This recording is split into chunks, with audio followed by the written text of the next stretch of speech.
இன்னைக்கு லஞ்சுக்கு வெஜிடபிள் பிரியாணி தான் வந்து ட்ரை பண்ணியிருந்தேன். ரொம்ப நாளாவே வெஜிடபிள் பிரியாணி பண்ணணும்னு ஆசையா இருந்துச்சு. ஸோ இன்னைக்கு தான் வந்து அதுக்கு டைம் இருந்துச்சு. வெஜிடபிள் பிரியாணி நான் என்னோட ஸ்டைல்ல எப்படி பண்ணேன்னு அப்லோட் பண்ணியிருக்கேன்.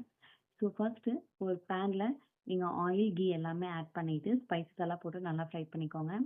ஸோ ஸ்பைசஸ் ஃப்ரை ஆனதுக்கப்புறமா ஆனியன், ஜிஞ்சர் கார்லிக் பேஸ்ட் எல்லாம் போட்டு நல்லா ஃப்ரை பண்ணிட்டு, அது கூடவே வந்து கொத்தமல்லி, புதினா தழை போட்டு அதுவும் ஃப்ரை பண்ணிட்டு, நெக்ஸ்ட் வந்து ஒரு தக்காளி, 2 ஸ்பூன் வந்து நான் தயிர் ஆட் பண்ணியிருக்கேன். அதுவும் போட்டு நல்லா ஃப்ரை பண்ணதுக்கப்புறமா, நீங்க சால்ட்டு, காரம் எல்லாம் வந்து உங்களுக்கு தேவையான அளவு ஆட் பண்ணிக்கோங்க.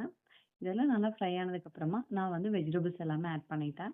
வெஜிடபிள்ஸ் எல்லாமே ஆட் பண்ணி நல்லா ஃப்ரை பண்ணிட்டு, அதுக்கு தேவையான அளவு தண்ணி ஊத்தி, நல்லா ஒரு 2, 3 விசில் வந்து நான் வச்சு எடுத்துட்டேன். அதுக்கப்புறம் தான் வந்து நான் பாஸ்மதி அரிசிய போட்டு, அகைன் வந்து ஒரு நீங்க 2 விசில் மட்டும் வச்சு எடுத்தா போதும்.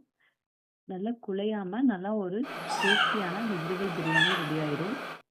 இந்த மாதிரி வெஜிடபிள் பிரியாணி ட்ரை பண்ணி பாருங்க. உங்களுக்கு என்னென்ன வெஜிடபிள்ஸ் பிடிச்சிருக்கோ அது எல்லாமே நீங்க ஆட் பண்ணிக்கலாம்.